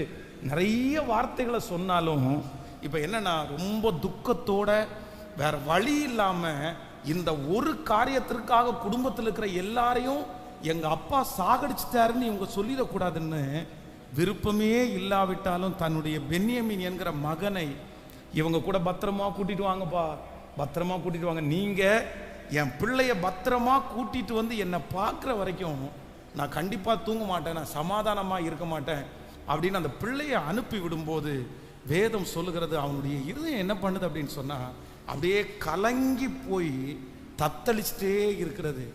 தன்னுடைய பிள்ளை திரும்பி வருவானா, தன்னுடைய பிள்ளையை திரும்பி பார்க்க முடியுமா, அவனுடைய வாழ்க்கையை குறித்த ஒரு பெரிய கேள்விக்குறி. மூத்த பையன், எனக்கு என்னுடைய யோசேப்பு எப்படி இறந்து போனான், கர்த்தர் எப்படி அவனை அனுமதிக்கலாம். ஆனால் வேதம் சொல்லுகிறது, அவர்கள் திரும்பி வரும்போது இப்போ ஒரு பென்யமீனோடு மட்டுமல்ல, இத்தனை ஆண்டுகளாக யாக்கோபுக்கு இருந்த அந்த பெரிய கேள்விக்குறிக்கு ஒரு பதிலையோட கர்த்தர் அவர்களை புறப்பட்டு வர பண்ணி, கர்த்தர் யாக்கோபுக்கு கர்த்தர் ஒரு பெரிய இளைப்பாறுதலை கர்த்தர் தந்தார். நான் நம்புகிறேன், நம்பர் 1, முதலாவதாக இந்த சத்தத்தை கேட்கிற ஒவ்வொருத்தருக்கும் ஆண்டவர் பேசுகிறார். உங்க வாழ்க்கையிலே ஒருவேளை 2024 வருடம் வரைக்கும் ஒரு பெரிய கேள்விக்குறி, கடந்த நாட்களிலே இழந்த காரியத்தை குறித்து ஒரு பெரிய கேள்விக்குறி, உங்க பிள்ளைகளை குறித்து ஒரு பெரிய கேள்விக்குறி, ஏன் இப்படி நடந்துருச்சு, எதுக்கு இப்படி நடந்துருச்சு, இதுக்கு என்ன பதில் ஆண்டவரே வச்சிருக்கிறீங்க, இதுல என்ன நன்மை வச்சிருக்கிறீங்க, கண்டிப்பா இது தீமை தான், இதுல ஒரு நன்மை வச்சிருக்கிறது மாதிரி எனக்கு தெரியல, இப்படிதான் நீங்க நடத்திட்டு போகணுமா, இதுதான் உங்க வழியா, ஏதோ ஒரு கேள்விக்குறியோடு உங்களுடைய இருதயம் இந்த வருஷத்தினுடைய ஆரம்பத்தில் கூட ஒருவேளை சமாதானமே இல்லாமல் இருக்கலாம். அந்த காரியத்தை நினைக்கும் போது உங்களுடைய இருதயம் கேள்விக்குறியினாலே தத்தளித்து கொண்டே இருக்கலாம். ஆனா ஆண்டவர் இன்று வாக்கு கொடுக்கிறார், நான் உனக்கு இளைப்பாறுதலை தருவேன். எப்படி இளைப்பாறுதலை தருவேன் என்றால், இந்த ஆண்டு உங்களுடைய கேள்விகளுக்கெல்லாம் பதில் கொடுக்கிற ஆண்டு. உங்க பிள்ளைக்கு, உங்க பிள்ளையினுடைய வாழ்க்கையை குறித்த கேள்விக்கு இந்த ஆண்டு கர்த்தர் பதிலை கர்த்தர் தரப்போகிறார். அது நீங்கள் ஆச்சரியப்படுகிற விதமாக இருக்க போகிறது. ஆண்டவர் உங்களுக்கு தருகிற அந்த பதிலிலே நீங்கள் திருப்தியாக போகிறீர்கள், நீங்கள் சமாதானமாக போகிறீர்கள். ஆமென். உங்களை சுற்றி இருக்கிறவர்கள் கேட்ட அந்த கேள்விகளுக்கு கர்த்தர் பதிலை தரப்போகிறார். ஏன் ஆண்டவரே, ஏன் ஆண்டவரே, இந்த சத்தத்தை கேட்கிற யாரோ ஒருத்தர் இந்த வார்த்தையை திரும்ப திரும்ப கேட்டுக்கொண்டிருக்கலாம். ஏன் ஆண்டவரே, ஏன் ஆண்டவரே, அவனை அந்த யாக்கோபை போல உங்களுடைய இருதயம் கேட்டுக்கொண்டிருக்கலாம். ஏன் ஆண்டவரே என் பிள்ளை இப்படி, ஏன் ஆண்டவரே என்னுடைய குடும்பம் இப்படி, ஏன் ஆண்டவரே என்னுடைய சரீரம் இப்படி, திரும்ப திரும்ப கேட்டிருக்கலாம். ஆனா ஆண்டவர் இந்த ஆண்டு முடிகிறதற்குள்ளே அந்த கேள்விக்கு ஒரு பெரிய பதிலை வைத்திருக்கிறார். அந்த பதில் உங்களை துக்கப்படுத்துகிற விதமாய் இருக்காது. அந்த பதில் உங்களுக்கு திருப்தியான பதிலாய் மாறும். அந்த பதிலிலே நீங்கள் எழும்புவீர்கள். அந்த பதிலிலே நீங்கள் சந்தோஷப்படுவீர்கள். இத்தனை ஆண்டுகளும் பார்க்காத ஒரு மகிழ்ச்சி, ஒரு தேவ சமாதானம் அந்த பதில் மூலமாய் கர்த்தர் கொண்டு வருவார். உங்க பிள்ளையினுடைய வாழ்க்கையில் அந்த பதிலை கர்த்தர் தருவார். நம்புறவங்க மேல கரங்களை தட்டி, எஸ், இந்த ஆண்டு பதில் கொடுக்கிற ஆண்டு, என்னுடைய கேள்விகளுக்கெல்லாம் பதில் கொடுக்கிற ஆண்டு, என்னுடைய கேள்விகளுக்கெல்லாம் பதில் கொடுக்கிற ஆண்டு. ஆமென். நிச்சயமாகவே முடிவு உண்டு. உன் நம்பிக்கை வீண் போகாது. ஹல்லேலூயா. நம்முடைய வாழ்க்கையில கேள்விகளை உண்டு பண்ணுகிற ஆண்டவர் முடிவையும் கொடுக்கிறதற்கு வல்லவராய் இருக்கிறார். பரிசுத்தவான்களுடைய வாழ்க்கையில நிறைய டைம் அவங்க கேள்வி கேட்டாங்க. நிறைய அவங்களுக்குள்ள கேள்விகள் இருந்துச்சு. சில கேள்விகளுக்கு ஆண்டவர் அந்த நேரத்தில் எந்த பதிலுமே சொல்லல. கர்த்தர் அமைதியா இருந்தார். இந்த யாக்கோபுனுடைய வாழ்க்கையில 15 ஆண்டுகள் ஒரு கேள்வி. என்ன கேள்வி அப்படின்னா, எங்க பிள்ளை சாகிறதுக்கு என்ன காரணம்? என்ன காரணம்? அவன் தப்பு பண்ணானா? நான் தப்பு பண்ணனா? அவங்க அம்மா தப்பு பண்ணாங்களா? எனக்கு என்னமோ தெரிஞ்சது மாதிரி யோசேப்பு தப்பு பண்ணது மாதிரியே தெரியலையே. அப்புறம் ஏன் நீங்க அவனை எடுத்துக்கிட்டீங்க? அப்புறம் ஏன் நீங்க அவனை கைவிட்டீங்க? அப்புறம் எப்படி ஒரு துஷ்ட மிருகம் அவனை சாப்பிட்டுறலாம்? என் பிள்ளைய நான் எப்படி இழந்தேன்? ஆண்டவர், நீ போகும்போதே தடுத்திருக்கலாமே, ஏன் என்ன தடுக்கல? இப்படிப்பட்ட ஆயிரக்கணக்கான கேள்விகளோட எதுவரைக்கும் இந்த யாக்கோபு டிராவல் பண்ணாருன்னா, தன்னுடைய மகன் பென்னியமீனை அனுப்புகிற வரைக்கும் ஒரு கேள்வி. இப்போ பென்னியமீனை அனுப்பி முடிச்சாச்சு. அவங்க திரும்பி வர்றாங்க. உம்முடைய மகனாகிய யோசேப்பு உயிரோட இருக்கிறான் அப்படின்னு கேள்விப்படும் போது இந்த யாக்கோபுக்குள்ள ஒரு இளைப்பாறுதல் வருது பாருங்களேன், ஒரு ஆறுதல் வருது பாருங்களேன். இப்ப என்ன சொல்றேன் அப்படின்னு சொன்னா, என்னுடைய துவக்கம் அற்பம்தான். நான் பிறக்கும் போதே என் அண்ணனோட ஃபைட் பண்ணி தான் பிறந்தேன். அதற்கு பிறகு என்னுடைய வாழ்க்கையும் முழுக்க முழுக்க ஃபைட்டு, சண்டையிலேயே போயிருச்சு என் வாழ்க்கை. என் வாழ்க்கையில ரொம்ப வருத்தத்தை பார்த்தேன், சஞ்சலத்தை பார்த்தேன். ஆனா ஒண்ணு நான் சொல்றேன், இப்ப இன்னும் கொஞ்ச நாளைக்குள்ள நான் மரணம் அடைய போறேன். ஆனா மரணம் அடைய போகும்போது நான் வருத்தத்தோட மரணம் அடைய கர்த்தர் என்ன விடல. என்ன சமாதான குறைவா என்ன மரணம் அடைய விடல. என்ன ஆண்டவர் எப்படி மரணம் அடைய விடுறாருன்னா, என்னுடைய இருதயத்தை இளைப்பாற பண்ணி என் கேள்விகளுக்கெல்லாம் பதில் கொடுத்து நான் சமாதானத்தோட என்னுடைய கல்லறைக்கு போவேன். என்னுடைய துவக்கம் அற்பமா இருந்தாலும் என்னுடைய முடிவு சம்பூரணமாய் சம்பூரணமாய். தகப்பனே, உங்க பிள்ளையை செட்டில் பண்ணிட்டு தான் கர்த்தர் உங்களை எடுத்து கொள்ளுவார். உங்க பிள்ளையினுடைய வாழ்வை நீங்க பார்ப்பீங்க. உங்களுடைய பிள்ளைகளுடைய உயர்வை நீங்க பார்ப்பீங்க. கர்த்தர் சொல்லுகிறார், உன்னை வருத்தத்தோட அல்ல, உன்னை சமாதானத்தோட, சந்தோஷத்தோட, திருப்தியோட தான் நான் உன்னை எடுத்துக் கொள்ளுவேன். யாக்கோபுக்கு கொடுத்த அந்த ஆசீர்வாதத்தை கர்த்தர் கொடுப்பேன் என்று வாக்கு கொடுக்கிறார். கைகளை உயர்த்தி ஏசப்பாட்ட சொல்லுங்க, ஏசப்பா, இந்த வார்த்தை இந்த வருடம் முடிகிறதற்குள்ளே என் தலையின் மேல் ஆம் என்றும் ஆமேன் என்றும் என்னுடைய கேள்விக்குறிகள் ஆச்சரிய குறிகளாய் மாறும். நீர் சொன்ன வார்த்தை நிறைவேற்றுவீர் ஆண்டவரே. ஒன்றுமே தரையில விழாதுப்பா. இளைப்பாறுதல் என்னை சுற்றிலும், இளைப்பாறுதல் என் எல்லை எங்கிலும், இளைப்பாறுதல் என்னை சுற்றிலும், இளைப்பாறுதல் என் எல்லை எங்கிலும், இளைப்பாறுதல் என் எல்லை எங்கிலும், இளைப்பாறுதல் என் எல்லை எங்கிலும். நீர் சொன்ன நல்வார்த்தை நிறைவேறும், என்றும் தவறாமல் நிறைவேற்றும் தேவன் நீர் சொன்ன நல்வார்த்தை நிறைவேறும், என்றும் தவறாமல் நிறைவேற்றும் கைகளை மேல இளைப்பாறும்,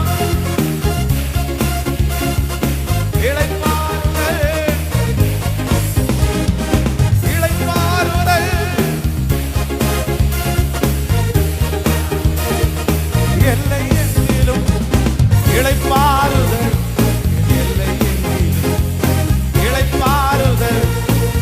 பாடுவோம் எல்லாரும். சூழ்நிலைகள் மாறும், என்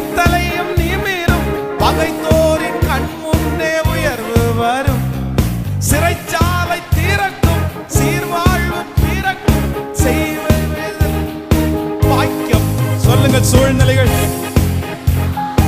என் தலையும் நிமிரும், பகைத்தோரின் கண் முன்னே உயர்வுவர். சிறைச்சாலை திறக்கும், நான் செய்வதெல்லாம் வாய்க்கப்படும். விடைகாண கேள்விக்கு பதில்கள் வரும், தினம் தடையில்லா நன்மை தேடி வரும். விடைகாண கேள்வி பதில்கள் வரும், தினம் தடையில்லா நன்மை தேடி வரும். சொல்லு. நீர் சொன்ன நல்வார்த்தை நிறைவேறும், என்றும் தவறாமல் நிறைவேற்றும் தேவன். நீர் சொன்ன நல்வார்த்தை நிறைவேறும், என்றும் தவறாமல் நிறைவேற்றும். கைகளை மேல தட்டி இளைப்பாறுதல். ஆமென். அப்படியே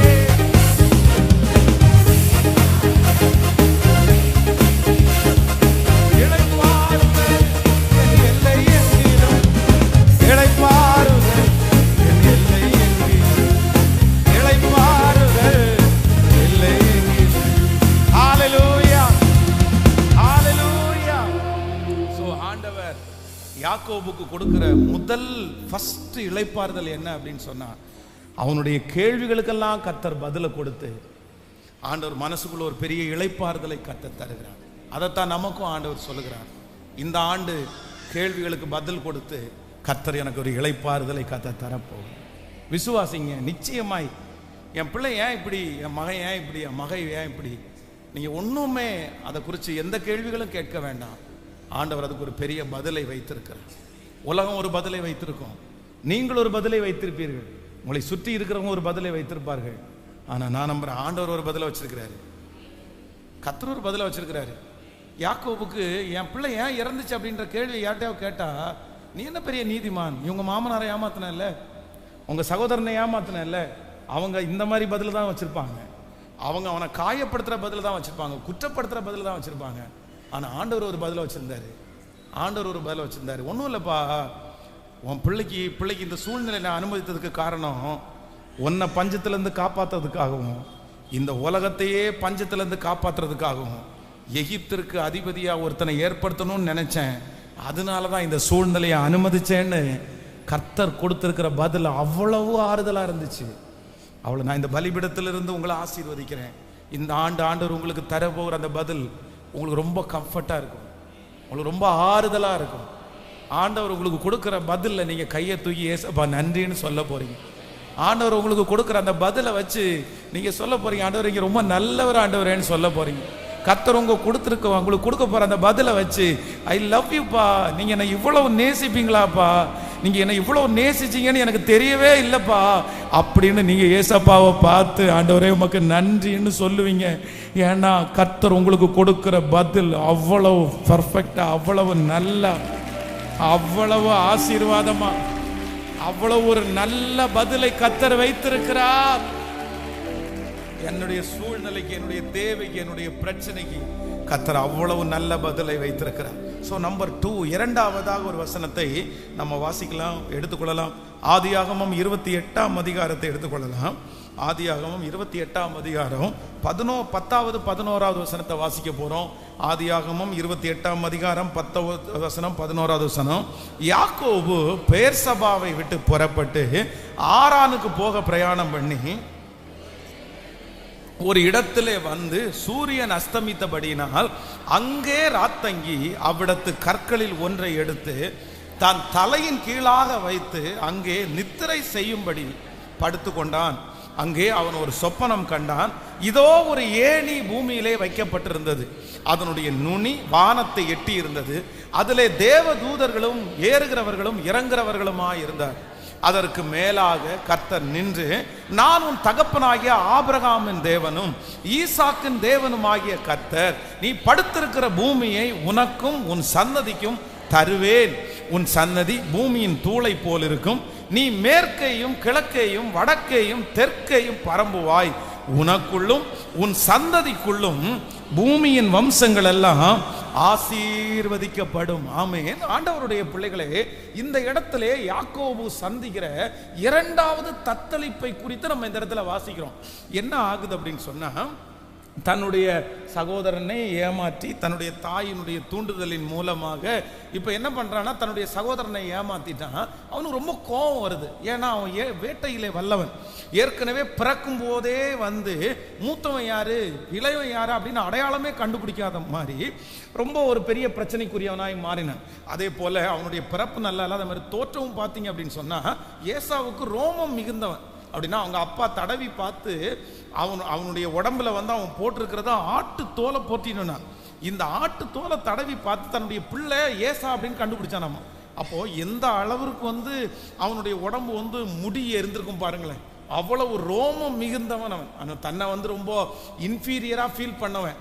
அதே போல அவன் கல்யாணம் பண்ணுவான். இந்த ஏசா கல்யாணம் பண்ணி தன்னுடைய அவன் கல்யாணம் பண்ணின அந்த மனைவிகள் வந்து தன்னுடைய தகப்பனுக்கும் தாயாருக்கும் ஆறுதலா இல்லைன்றதுக்காக இன்னொரு கல்யாணம் பண்ணுவான். தன்னுடைய வாழ்க்கையில் பார்த்தீங்கன்னா எதுலையுமே ஒரு சக்சஸ்ஃபுல்லே இல்லாம கடந்து வந்தவன் தான் இந்த ஏசா. இதற்கு முழுக்க முதல் காரணம் யார் அப்படின்னா இந்த யாக்கோபு தான் காரணமாயிட்டார். இப்போ தன்னுடைய சகோதரனை ஏமாத்தி வீட்டில் இருக்க முடியாத ஒரு சூழ்நிலை வருது.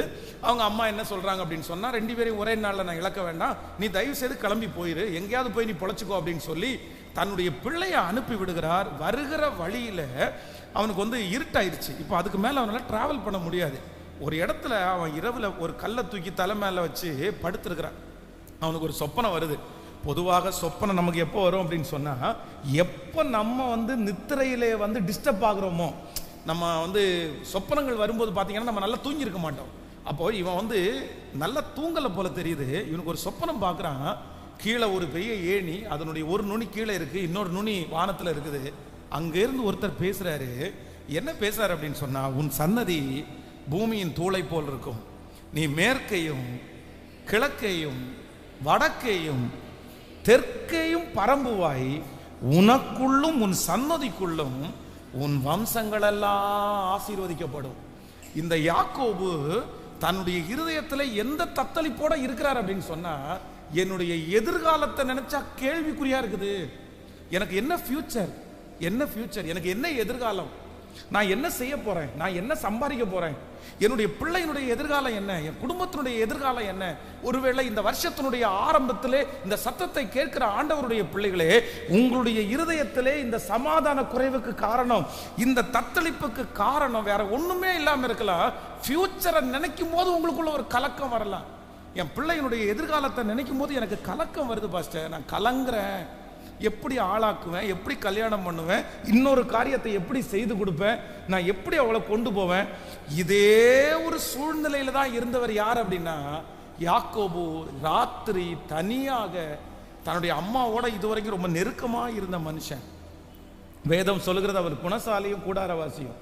அம்மா கையிலேருந்து சாப்பிட்டு செல்லமாய் வளர்ந்த பிள்ளை இப்போ தனியாக ஒரு இடத்துல காட்டுல ராத்திரியில் இருக்கும்போது தன்னுடைய ஃபியூச்சரை குறித்து எதிர்காலத்தை குறித்து ஒரு பெரிய பயத்தோடு இருக்கும்போது ஆண்டவர் என்ன வாக்கு கொடுத்தாருன்னா, இவன் என்ன நினைக்கிறான் அப்படின்னு, இவன் ஆண்டவரிடத்துல கேட்டது என்ன கேட்டாரு அப்படின்னு சொன்னா, எனக்கு சாப்பிட்றதுக்கு ஆகாரம், எனக்கு உடுக்கிறதுக்கு துணி, எனக்கு தங்குறதுக்கு இடம்.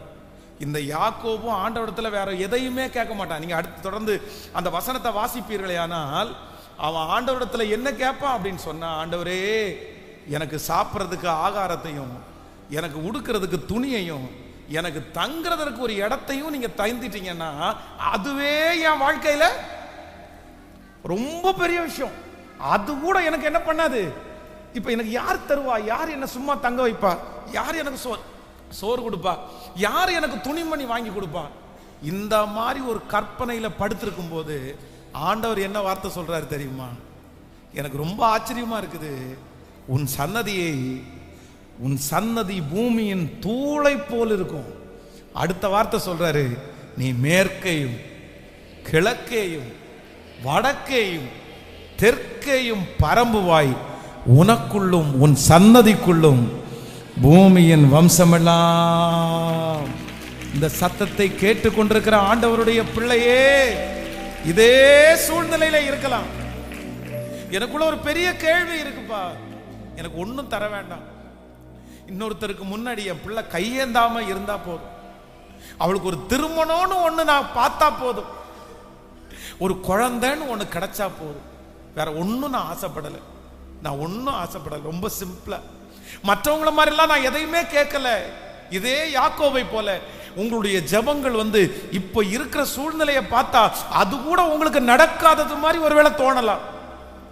இது நடந்தாலே பெரிய விஷயம், இது நடந்தாலே பெரிய விஷயம், என் பிள்ளைக்கு இது நடந்தாலே பெரிய விஷயம், என் குடும்பத்துக்கு இது நடந்தாலே பெரிய விஷயம். என்னுடைய ஃபியூச்சர் என்ன, என்னுடைய எதிர்காலம் என்ன, யார் என் கூட இருப்பா, யார் என்னை விட்டு போவா. ஆனா ஆண்டவர் மட்டும் இன்றைக்கு இந்த முதல் வாரத்தில் உங்களை நேருக்கு நேர் சந்தித்து, உங்க முகத்துக்கு முகம் சந்தித்து, நீ கேட்கறது கொஞ்சம்பா, நீ கேட்கறது உன்னுடைய நிலைமையை வச்சு நீ கேட்கிற, உன் சூழ்நிலையை வச்சு கேட்கிற, இப்ப கடந்து போகிற பாதையை வச்சு உன் எதிர்காலத்தை நீ கணிக்கிற. ஆனா கர்த்தர் சொல்கிறார், உன் நினைவுகள் என் நினைவுகள் அல்ல, உன் வழிகள் என் வழிகளும் அல்ல. பூமிக்கு வானம் எவ்வளவு உயர்ந்திருக்கிறதோ அவ்வளவு உன்னை குறித்து கர்த்தர் வைத்திருக்கிற திட்டம் மிகவும் அதிகமாக இருக்கிறது. உன் சன்னதி பூமியின் தூளை போல் இருக்கும். நீ மேற்கையும் கிழக்கையும் வடக்கையும் தெற்கையும் இடம் கொண்டு பெருகுவாய். உன்னுடைய எதிர்காலம், உன் பிள்ளையினுடைய எதிர்காலம், குடும்பத்தினுடைய எதிர்காலம் அது கர்த்தர் கையிலே இருக்கிறது. 2025 வருடம் இந்த சத்தத்தை கேட்டுக்கொண்டிருக்கிற நிறைய பேருடைய எதிர்காலத்தை கர்த்தர் நிறைய பண்ணுகிறார். எதிர்காலத்திற்கான வாக்குத்தத்தத்தை கர்த்தர் தருகிறார். கரங்களை முழு பலத்தோடு தட்டி ஆமென் என்று ஆமோதித்து, ஓ ஹalleluya. வாலிபர்கள் மேல் ஒரு எதிர்காலம், வாலிபர்கள் மேல் ஒரு எதிர்காலம், இப்பொழுது உம்முடைய பிள்ளைகள் மேல் ஒரு எதிர்காலம். எங்களுடைய எதிர்காலத்தை ஆசீர்வதிக்கிற கர்த்தர், எங்களுடைய எதிர்காலத்தை நிர்ணயம் பண்ணுகிற கர்த்தர். இதோ திறந்த வாசலை உனக்கு முன்பாக வைத்திருக்கிறேன், அதை ஒருவனும் பூட்ட மாட்டான் என்கிற வாக்குத்தத்தம் அப்படியே நிறைவேறுவதாக, அப்படியே நிறைவேறுவதாக. ஹல்லேலூயா. கைகளை அசைத்து ஒரு ஹல்லேலூயா சொல்லலாம். ஆண்டவர் அவன் ஆறுதல் படுத்துகிறார். கர்த்தர் அவனுடைய இருதயத்தை கர்த்தர் பலப்படுத்துகிறார். அவனுக்கு ஒரு பெரிய இளைப்பாறுதலை கர்த்தர் தர்றார். என்ன தர்றார் அப்படின்னு சொன்னா, நீ கவலைப்படாதப்பா, உன் எதிர்காலத்தை குறித்து நீ கொஞ்சம் கூட நீ கவலைப்படாத. நீ தான் இந்த சன்னதியினுடைய தலைவன், நீ தலைவன் ஆக போகிறாய். உன்னை நான் கண்ணு கட்டாத தூரத்து அளவுக்கு நான் உன்னை பெருக பண்ணுவேன். நீ போகிற இடமெல்லாம் உனக்குரியதாய் மாறும். நீ வலதுபுறம் இடதுபுறமும் இடம் கொண்டு பெருகுவாய். கர்த்தர் அந்த வாக்கு தத்தத்தை கொடுக்கும்போது தான் அனாதையை போல வந்த இடம், தன்னை தட்டி கொடுப்பதற்கு அம்மாவுக்கு டைம் இல்லை, அவனை ஸ்ட்ராங் பண்றதுக்கு, ஸ்ட்ரென்தன் பண்றதுக்கு அவங்க அப்பாவுக்கு டைம் இல்லை. ஏன்னா பிள்ளை வர்றதுக்கு முன்னாடி இந்த பிள்ளையை அனுப்பணும். ஆனா ஆண்டவர் என்ன பண்ணார் அப்படின்னு சொன்னா, யாருமே தட்டி கொடுக்க இருக்காவிட்டாலும் கர்த்தர் யாக்கோபை நடு இரவிலே சந்தித்து, கலக்கமான இரவிலே அவனை சந்தித்து, தன்னுடைய இருதயத்தில் இளைப்பாறுதலே இல்லாத அந்த இரவிலே கர்த்தர் அவனை சந்தித்து, பூமியினுடைய கடையாந்தரத்தில் உள்ள தரிசனத்தை கர்த்தர் அவன் மேல் வைக்கிறார். என் மேல ஆண்டவர் ஒரு தரிசனத்தை வச்சிருக்கிறாரு, உங்க மேல ஆண்டவர் ஒரு தரிசனத்தை வச்சிருக்கிறார், உங்க குடும்பத்தின் மேல ஆண்டவர் ஒரு பெரிய விஷனை வைத்திருக்கிறார். என்னுடைய தரிசனம் என் அப்பாவுக்கு தெரியாது, எங்க அம்மாவுக்கு தெரியாது, எனக்கே என் மேல கர்த்தர் இவ்வளவு தரிசனம் வச்சது தெரியாது. ஆனா இன்னைக்கு கர்த்தர் சமூகத்துல நன்றியோடு அவருக்கு ஆராதனை செய்கிறேன். என் மேல இவ்வளோ பெரிய தரிசனத்தை வச்சிருந்தீரா, இந்த மண்ணான என் மேல இவ்வளோ பெரிய தரிசனத்தை வச்சிருந்தீரா, இந்த ஏழையான என் மேல இவ்வளோ பெரிய தரிசனத்தை வச்சிருந்தீரா. அந்த தேவன் எவ்வளவு நல்லவர். உங்க கண்ணு காணல, உங்க காது கேட்கல, ஆனா கர்த்தர் வாக்கு கொடுக்கிறார். உன் பிள்ளையை குறித்து நீ நினைக்கிற நினைவை காட்டிலும் நான் அவன் மேல் வைத்திருக்கிற தரிசனம் பொய்யாய் போகாது, பொய்யாய் போகாது. எதிர்கால பயங்கள் எல்லாம் இயேசுவின் நாமத்தில் மாறுவதாக. இந்த ஆண்டு எதிர்காலத்தை குறித்த பயங்கள் மாறுகிறது போல் ஒரு கையளவு மேகத்தை கர்த்தர் காண்பிப்பார். எதிர்கால பயம் மாறுகிறது போல் ஒரு அற்புதம் நடக்கும். எதிர்கால பயம் மாறுகிறது போல் ஒரு ஏணியை போன்ற ஒரு தரிசனம் உங்களுக்கு கிடைக்கும். நம்புறவங்க கைகளை தட்டி ஜீசஸ். இப்போ பரலோகத்தின் தேவன் அந்த எதிர்காலத்தை நிர்ணயம் பண்ணுவீராக. அந்த எதிர்காலத்தை முத்திரை போடுவீராக. ஆமென், ஆமென். அந்த ஃபியூச்சர் உங்க கையில இருக்குப்பா. ஊழியம் உங்க கையில இருக்குப்பா. நாங்கெல்லாம் உம்முடையவர்களப்பா.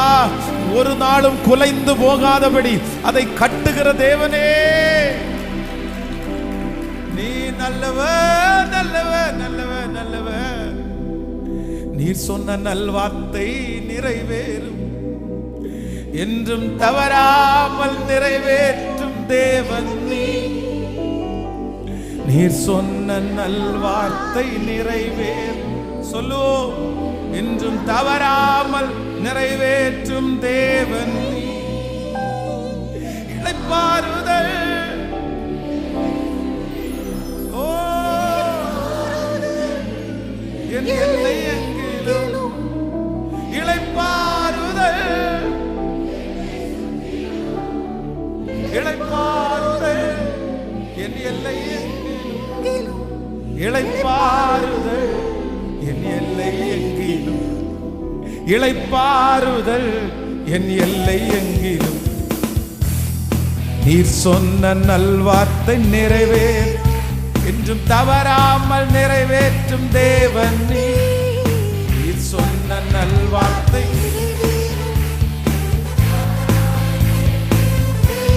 சத்தமாய் நடக்கட்டுமா, நடக்கட்டுமா.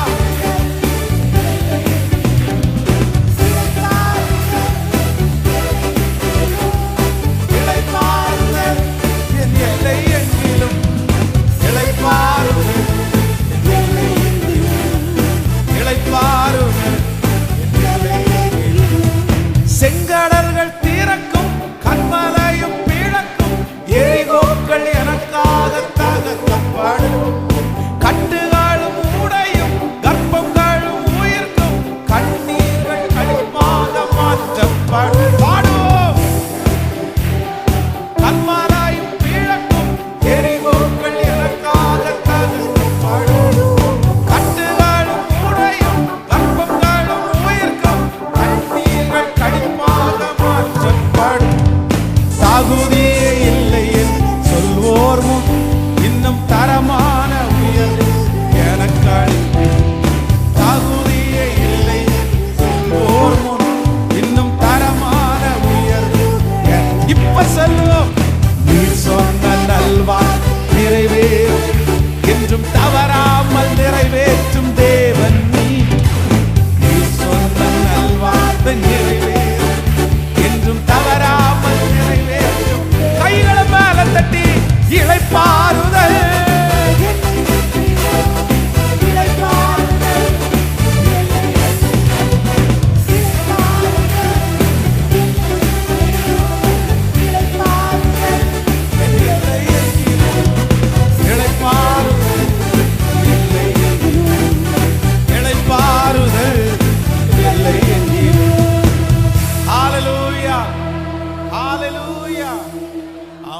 எதிர்கால கலக்கங்களை மாற்றி எனக்கு இளைப்பாறுதலை தருகிற ஒரு நல்ல தேவன். ஆமென். எத்தனை பேர் விசுவாசிக்கிறீங்க? என்னுடைய காலங்கள் எல்லாம் அவருடைய கரத்திலே இருக்கிறது. நம்பர் 1, முதலாவதாக என்னுடைய கேள்விக்குறி என்கிற கலக்கத்தை மாற்றி எனக்கு இளைப்பாறுதலை தருகிறவர். நம்பர் 2, இரண்டாவதாக என்னுடைய எதிர்காலத்தை குறித்த கலக்கங்களை மாற்றி எனக்கு இளைப்பாறுதலை தருகிறவர்.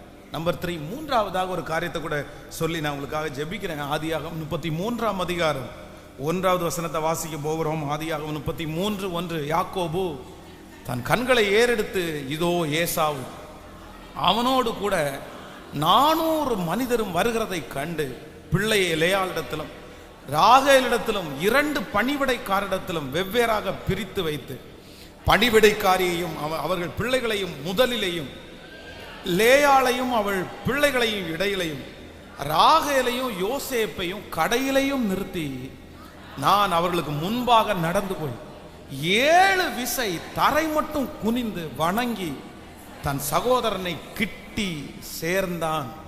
அப்பொழுது ஏசா எதிர்கொண்டு ஓடி வந்து அவனை தழுவி அவனை கட்டி கழுத்தை கட்டி கொண்டு அவனை முத்தம் செய்தான். இருவரும் அழுதார்கள். கர்த்தருடைய பிள்ளைகளே, யாக்கோபனுடைய வாழ்க்கையில இங்க மூணாவது ஒரு இடத்துல அவனுடைய இருதயம் என்ன பண்ணுது அப்படின்னா, தத்தளிச்சு அவனுடைய இருதயம் வந்து பயத்தினால நிரம்பி இருக்கிறது. என்ன அப்படின்னு சொன்னா, சின்ன வயசுல இருந்தே பிறக்கும் போதே இவங்க 2 பேருக்குமே ஒத்துக்கல. ஏசாவுக்கும் ஒத்துக்கல, யாக்கோபுக்கும் ஒத்துக்கல. அவனுடைய குதிகாலை பிடிச்சிட்டு தான் இவன் வெளியே வந்தான். அப்பவே யாரு மூத்தவன் யார் இளையவன் அப்படின்னு தெரிஞ்சுக்காம அப்பவே ஒரு போட்டி வந்துச்சு. அதுக்கப்புறம் பார்த்தீங்கன்னா அவன் கூழ் கமிச்சிட்டு இருக்கும்போது அதை சாப்பிட்டு அதில் ஒரு பிரச்சனை வந்துச்சு. அதற்கு பிறகு தன்னுடைய தகப்பனார் வந்து தனக்கு கொடுக்கக்கூடிய சொத்தை ஏசா ரொம்ப பெருசாக நினைச்சான். அதை வந்து இவன் வஞ்சித்து இப்போ வாங்கிட்டான். ஆண்டவர் வந்து இப்போ மாமனார் வீட்டிலேருந்து இப்போ கிளம்பி தன்னுடைய சகோதரனை சந்திக்க போகிறான். அதற்கு முன்பாக தன்னுடைய சகோதரனை ப்ளீஸ் பண்ணுறதுக்கு நிறைய பேரை அனுப்பிட்டான். எல்லாருமே ஒரு வெற்றியாக திரும்பி வரவே இல்லை. ரொம்ப ஒரு ரிஸ்க், மனசு கஷ்டமாயிடுச்சு. அன்றைக்கு நைட்டு முழுக்க பார்த்தீங்கன்னா ட்ராவல் பண்ணி வராரு. தன்னுடைய மாமனாரிடத்திலிருந்து கிளம்பும் போது ஆட்டு மந்தைகள், தன்னுடைய மனைவி, தன்னுடைய பிள்ளைகள் எல்லாரோடையும் வர்றாரு. தூங்கலை, ஆனால் ரொம்ப டயர்டாக இருக்குது. நம்ம பார்த்தீங்கன்னா ஒரு ட்ராவலில் போனோம் அப்படின்னு சொன்னால் அந்த ட்ராவல் டயர்டுன்னு 2 days தூங்குவாங்க சிலர். அதுவே 2 நாள் தூக்கம் வரும் பாருங்களேன். அவ்வளவு டயர்டாக இருக்குது. ஆனால் என்னென்னா ராத்திரி முழுவதும் எல்லாரும் தூங்கினாலும் இந்த மனுஷனால என்ன பண்ண முடியலன்னா தூங்கம் வரல. காரணம் என்னன்னா உள்ளத்துக்குள்ள ஒரு கலக்கம், இளைப்பாறுதலே இல்லை. யாரை முதல்ல கொல்லுவான் அவன்? யாரை முதல்ல வெட்டுவான்? யாரை முதல்ல அழிப்பான்? 400 பேரோட வர்றான் போல தெரியுது. என்ன பண்ணலாம்? அவனுடைய இருதயம் அப்படியே தத்தளிச்சுட்டு இருக்கும்போது ஸ்ட்ரெயிட்டா தேவ சமூகத்தில் போய், என்ன ஆசீர்வதிங்க ஆண்டவரே, நான் தப்பிச்சேன், இது வரைக்கும் என் மாமனிடத்துல தப்பிச்சேன், என்னென்னமோ பண்ணினேன், ஆனா இப்ப நான் எப்படி இருக்கேன்னா வெறுங்கையா இருக்கேன், எனக்கு ஒண்ணுமே இல்லை, எனக்கு எந்த பலனும் என்கிட்ட இல்லை, நான் எப்படி இவனுக்கு கையிலிருந்து தப்பி அந்த அந்த கலக்கத்தோட இருக்கிறேன். நீர் என்னை ஆசீர்வதித்தாலே ஒளிய நான் உம்மை போக விட மாட்டேன் அப்படின்னு ஜெபம் பண்ணி, அதுக்கடையில் அவருடைய தொடை சந்தை தேவனுடைய தூதன் தொட்ட உடனே ஏற்கனவே பிரச்சனை. இப்போ நொண்டி வேற நடக்க வேற ஆரம்பிச்சிட்டார். ஸ்டிக்கை பிடிச்சிட்டு எப்படி இருக்கும் பாருங்க அந்த சீனு. நீங்க நினைச்சு பாருங்களேன். தன்னுடைய மாமனார் வீட்டிலேருந்து கெத்தா நான் போறேன் அப்படின்னு சொல்லிட்டு தன்னுடைய மனைவியையும் தன்னுடைய பிள்ளைகளையும் கூட்டு வெளியே வந்த உடனே வழியில தன்னுடைய அண்ணன் எதிர்கொண்டு வர்றான். அதுவும் 4 பேரோட வர்றான். அவன் காம்ப்ரமைஸே ஆக மாட்டேங்கிறான் அப்படின்னு சொல்றான். அந்த கலக்கத்துல அவனுக்கு எல்லாமே அவனை விட்டு போனது மாதிரி இப்போ நொண்டி நடந்து வருகிறான். என்ன பண்றான் அப்படின்னு சொன்னா, சரி ஒன்றும் இல்லை, வேலைக்காரங்களை ஃபர்ஸ்ட் நிறுத்திட்டு அவங்க பிள்ளைகளை அடுத்து நிறுத்திட்டு அதுக்கு பிள்ளைகளை அவனுக்கு பிடிக்காத மனைவியும் பிள்ளைகளையும் நிறுத்திட்டு கடைசியில் யாரை நிறுத்துறான் அப்படின்னு சொன்னா, தனக்கு பிடிச்ச மனைவியையும் தனக்கு பிடிச்ச யோசேப்பு என்கிற பிள்ளையும் லாஸ்ட்ல. ஆனாலும் அதுல என்னன்னா ஒரு தரிசனம் இருக்கு. சரி ஓகே, எல்லாரும் இறந்து போனா கூட அடுத்து யோசேப்பின் மூலமாவது ஆண்டவர் வம்சத்தை கொண்டு வருவாரு. அவன் விழுந்து முன்னாடியே வெட்டிட்டு வந்தாலும் அதுக்குள்ள காலகை ஏதாவது ஒன்று பிடிச்சி அவனை எப்படியாவது இறக்கத்தை சம்பாதிக்கலாம்னு நினைச்சிட்டு இது எல்லாத்தையுமே ஒன்னொன்னா செட் பண்றாரு. தன்னுடைய மூளைக்கு தன்னுடைய சகோதரனுக்கு என்னென்ன தப்பி வைக்க முடியுமோ எல்லாத்தையுமே அவர் வச்சுட்டாரு. ஆனா இப்ப சகோதரன் முன்னாடி பக்கத்துல வராரு.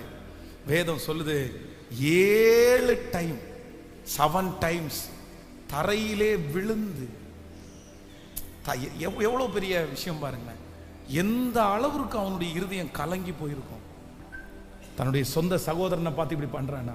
7 விசை அப்படியே தரையில விழுந்து எந்திரிச்சு என்ன பண்ண வரானோ அப்படின்னு நினைச்சு வந்தா அங்க ஒண்ணு நடக்குது.